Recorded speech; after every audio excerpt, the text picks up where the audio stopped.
Bem-vindos a mais uma exploração aprofundada. Olha, hoje temos um conjunto de fontes verdadeiramente fascinante. Sim, uma mistura interessante. Temos clássicos sobre riqueza e mentalidade, como Napoleon Hill e W. Clement Stone, a estratégia milenar de Sun Tzu e a psicologia da persuasão de Cialdini, que é sempre atual, e ainda Simon Sinek sobre liderança, Dale Carnegie sobre relações humanas e o empreendedorismo na prática com Rick Chester. É muita coisa boa junta. Uma combinação potente, sem dúvida. A nossa missão aqui é tentar destilar o sumo disto tudo, sabe? Encontrar as conexões entre eles e, bom, oferecer algo concentrado e prático, para quem busca acelerar o conhecimento, né? Ok, então vamos lá desembrulhar isto. E o interessante é que, mesmo com fontes tão diversas, alguns temas centrais emergem com força. Como, por exemplo, a força do propósito da atitude mental. Isso é claro, a base de tudo. E depois, a importância da estratégia, do conhecimento, inclusive de como as pessoas funcionam, né? A psicologia por trás da influência. Relacionamentos também. Sim, e a resiliência, aquela capacidade de levar as pancadas e continuar no rumo. Perfeito. Vamos começar então pela base, pela fundação que mencionaste, a atitude mental positiva, AMP. Hill e Stone falam muito disso. Aquela metáfora do talismã invisível é ótima. É verdade. De um lado, a AMP, que atrai coisas boas, oportunidades, pessoas, e do outro, a AMN, a atitude mental negativa, que repele tudo isso. É como se a gente escolhesse a frequência em que vai vibrar, né? E como isso se conecta com o Simon Sinek? Porque ele também fala de algo interno, o porquê. Pois é, a ligação é direta. Sinek argumenta que ter um porquê, um propósito, uma causa em que se acredita é o que realmente inspira a ação. A ação genuína, sabe? Diferente de só, tipo, oferecer um desconto ou criar uma pressão. Essas são manipulações. Funcionam a curto prazo, mas o porquê cria lealdade. Pensa na Apple. Eles não falam só do computador, falam de desafiar o status quo, de pensar diferente. O porquê vem primeiro. E ter uma AMP fica muito mais fácil e poderoso quando está alinhada a esse porquê forte. Faz todo sentido. E voltando a Napoleon Hill em Pense e Enriqueça, ele martela muito na tecla do desejo ardente. Tem que querer muito, e aliado a um propósito definido. Não basta querer, tem que saber o quê. O exemplo do Edwin C. Barnes é incrível. O sujeito queria trabalhar com o Thomas Edison a todo custo. Uma obsessão. Sim, não tinha dinheiro, não conhecia ninguém, mas ele foi lá, apareceu. Começou por baixo, varrendo o chão, mas com o objetivo firme na cabeça. E ficou atento, né? Esperando a oportunidade. E quando surgiu a chance de vender uma invenção que ninguém queria, o dictafone, ele agarrou e ficou rico. O pensamento focado no propósito levou à ação e ao resultado. E essa mentalidade de ação, de fazer acontecer, é pura Rick Chester, né? Pega a visão. É um chamado à responsabilidade. Chega de culpar os outros. A crise está dentro de você, ele diz. É forte isso. Ele critica muito essa postura de vítima. E o percurso dele mostra isso na prática. Aquele vídeo da água na praia viralizou. E abriu portas gigantes. Começou com o que tinha, com atitude e um objetivo. Dale Carnegie também toca na motivação, mas por um ângulo um pouco diferente. Como assim? Ele sugere que, às vezes, apelar a um desafio ou a um motivo mais nobre funciona melhor do que só listar benefícios. Ele conta as histórias do Al Smith convencendo o Lovis a dirigir a prisão de Sing Sing. Não foi pelo dinheiro, que devia ser perigosíssimo na época. Foi apelando ao desafio, à coragem de pegar um trabalho que ninguém queria. É encontrar o gatilho certo, o porquê daquela pessoa específica. Então essa base mental, essa atitude, esse propósito são o ponto de partida. Mas não basta, né? Não basta. E aí entra a estratégia. Sun Tzu, A Arte da Guerra. Um clássico absoluto. E a mensagem central é: prepare-se. Cálculos precisos levam à vitória. A vitória começa muito antes da batalha. Tem que avaliar tudo. Conhecer o terreno, o inimigo e a si mesmo. Isso é crucial. E a estratégia mais elegante para Sun Tzu, qual é? Vencer sem lutar, desarticular os planos do inimigo, cortar as alianças dele, os suprimentos Evitar o confronto direto, se possível. É pura inteligência. E como Napoleon Hill complementa isso? Com a necessidade de planos definidos. Ideias são ótimas, mas sem um plano concreto. Ficam só no ar. Ele dá exemplos como Asa Candler com a Coca-Cola ou o Dr. Gen Saulos, que o conseguiu dinheiro para a universidade porque tinham um plano detalhado, não só um sonho. E o conhecimento? Hill também fala disso. Sim, o conhecimento especializado, mas não é só saber muito, é saber aplicar ou onde encontrar quem sabe, como o sujeito que mudou de carreira, o Stuart Austin Weir, ou o contabilista com o escritório móvel, a adaptabilidade. E aqui entra um conceito-chave de Hill: a mente superior, o mastermind. Ah, sim! Fundamental, juntar forças. Criar um grupo pequeno, de confiança, para trocar ideias, validar planos, dar apoio mútuo. Multiplique a capacidade de todos. Olha, e aqui a coisa fica realmente interessante, porque o conhecimento da psicologia humana que o Cialdini estuda vira uma ferramenta estratégica poderosa.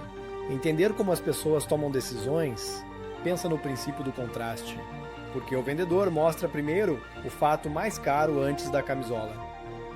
Para fazer a camisola parecer mais barata em comparação, não é necessariamente manipular no mau sentido, mas é entender a percepção.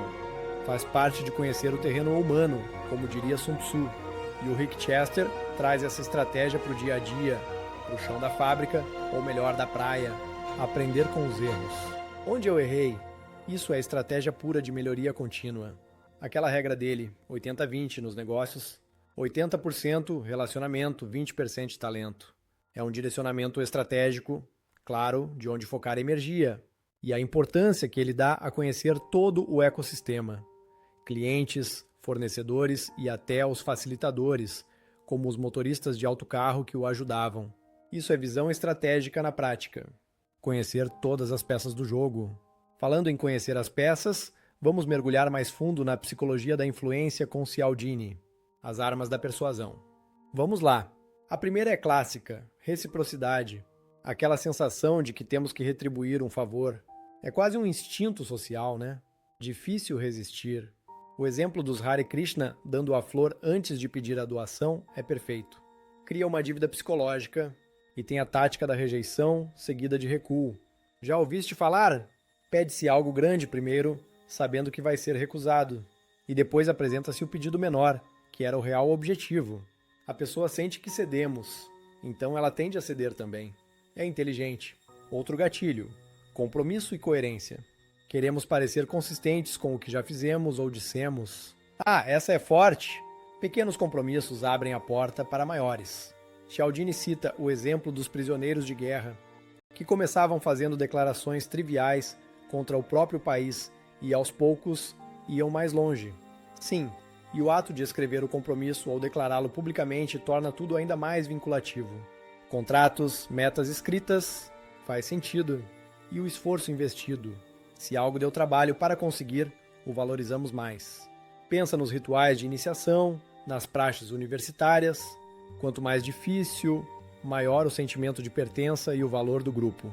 A nossa mente justifica o esforço. Se eu passei por isso, é porque vale a pena. E as empresas exploram isso, né? Aquela tática das empresas de brinquedos de anunciar um produto, não ter estoque suficiente antes do Natal. É para os pais prometerem e depois terem que comprar outros presentes e o brinquedo desejado quando ele finalmente chega. Dupla venda, explorando a coerência do pai com a promessa feita ao filho. Astuto. Depois vem a aprovação social, o famoso Maria vai com as outras. Quando não temos certeza do que fazer, olhamos para o lado, o que os outros estão fazendo, especialmente se esses outros parecem conosco. Por isso é que testemunhos de pessoas comuns funcionam tão bem na publicidade. Se funcionou para ela, que é como eu, talvez funcione para mim, mas tem um lado sombrio também, né?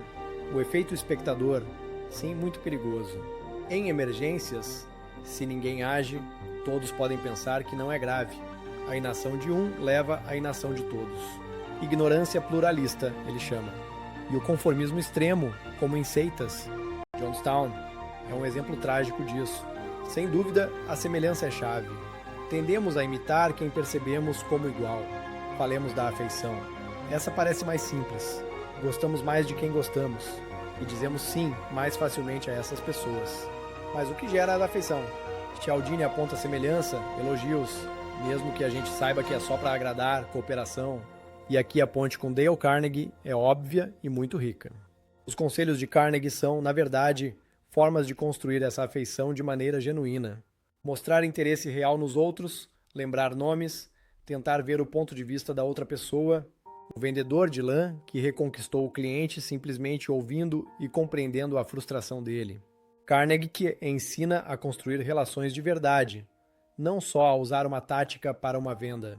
Cialdini descreve o como psicológico, Carnegie ensina o como ético e relacional. E como diria Sinek, a confiança profunda, a lealdade, vem mesmo dos valores partilhados, do porquê em comum, mais do que só da tática. Uma cultura de confiança, como ele descreve na Southwest Airlines, que colocava os funcionários em primeiro lugar, gera essa afeição de forma natural e sustentável. Ainda faltam 2 gatilhos de Cialdini. A autoridade, o respeito, às vezes cego pela autoridade. Somos treinados desde cedo para obedecer a figuras de autoridade. O experimento de Milgram é chocante nesse sentido. Ver até onde as pessoas vão quando alguém de bata branca manda. Assustador, mas real. Uniformes, títulos, até carros caros podem evocar essa resposta automática de deferência. E por último, a escassez. O que é raro ou limitado parece mais valioso. Clássico do marketing. Últimas unidades. Tempo limitado. Funciona sempre. E não é só pelo valor percebido, tem a tal reatância psicológica. Odiamos sentir que a nossa liberdade de escolha está a ser limitada. Se algo está a ficar indisponível ou é proibido. Aí é que queremos mesmo. Informação censurada ou fruto proibido. É importante conhecer estes gatilhos, não para manipular, mas para nos entendermos e nos protegermos. E para usá-los de forma ética, talvez. E a história do Rick Chester na praia, construindo a rede dele, ele usava isso tudo intuitivamente, né? Reciprocidade com os motoristas, afeição com os clientes, talvez até uma certa autoridade como o cara da água, tudo de forma orgânica. Mas este caminho, seja nos negócios ou na vida, nunca é linear, tem obstáculos, e o medo é gigante. Napoleon Hill mapeou isso bem, os 6 medos básicos: pobreza, crítica, doença, perda de amor, velhice e morte. Ele considerava o medo da pobreza o pior, o mais destrutivo, e o medo da crítica. Nossa, como isso paralisa! Quantas ideias morrem na praia por medo do que os outros vão pensar ou dizer? Milhares, provavelmente. E esse medo pode ser contagiante, né? Voltando a Cialdini. Sim, a aprovação social, ao contrário. Se vemos os outros hesitantes, com medo, isso reforça o nosso próprio medo. A tal ignorância pluralista de novo. Acabamos todos paralisados. Sun Tzu também alertaria para o efeito do medo na moral das tropas. Por isso, agir apesar do medo é tão crucial. É uma decisão. E qual o antídoto principal para o medo e para os obstáculos? A persistência? Hill não se cansa de repetir isso. O Edwin Barnes, de novo, que não desistiu. E a história contrária, do tio do Harvey Derby, que parou de cavar a centímetros do ouro. Que dor! Dá para imaginar. Embora Sun Tzu diga para não prolongar demais as campanhas, a execução da estratégia exige firmeza. Não dá para desistir ao primeiro problema. E Hill e Stone têm uma visão interessante sobre os problemas. Aquela frase, se você tem um problema, isso é bom, é uma virada de chave mental. Ver o problema não como um muro, mas como uma oportunidade de aprender, de crescer, de encontrar uma solução criativa. Os exemplos que eles dão são inspiradores. O Ben Cooper, que enfrentou os valentões e mudou a vida, o Charlie Ward, que usou o tempo na prisão para ler e se transformar, e a resiliência do Rick Chester hoje em dia. A derrota na política foi dura, ele conta, mas foi um ponto de viragem, forçou-o a focar noutra coisa. E aquela ideia da caixa de isopor? Ter uma base, um plano B, saber que pode recomeçar do zero se tudo der errado. É muito prático. E tira um peso, não é? A família, as origens, o suporte emocional, fundamental. Existem ferramentas para treinar essa resiliência, essa força. Sim, Hill fala da força cósmica do hábito, usar a própria natureza do hábito a nosso favor para criar rotinas positivas. E o método do Benjamin Franklin para cultivar virtudes, uma por semana, que o Frank Bettger usou para sair do fracasso, focando no entusiasmo através da ação, mesmo sem sentir, agir com entusiasmo até ele vir. É treino. Então, juntando tudo, o que é que isto significa? Parece que o sucesso, seja lá o que for para cada um, é uma receita complexa. Uma alquimia mesmo. Precisa da mentalidade certa? Do propósito claro em porquê. Precisa de estratégia, de planos, de conhecimento, Sun Tzu, Hill, e entender as pessoas, Cialdini. Precisa construir relações fortes e genuínas. Carnegie, Sinek, Chester na prática. E acima de tudo, talvez, precisa de ação, persistência e resiliência para não desistir no caminho. Hill, Chester de novo. E o desafio não acaba quando se chega lá. Manter o rumo é difícil. O Sinek fala disso, né? Organizações que perdem o porquê quando crescem. O exemplo do Walmart depois do Sam Walton versus a Costco, que conseguiu manter a cultura focada nos valores. Manter a clareza é um trabalho constante. Então, resumindo os pontos-chave que se conectam: mentalidade positiva e propósito, estratégia e conhecimento, incluindo o humano, relações autênticas, ação persistente e resiliência. É isso. E para quem nos ouve, o grande valor é ver que essas ideias não são caixinhas separadas. Elas conversam entre si.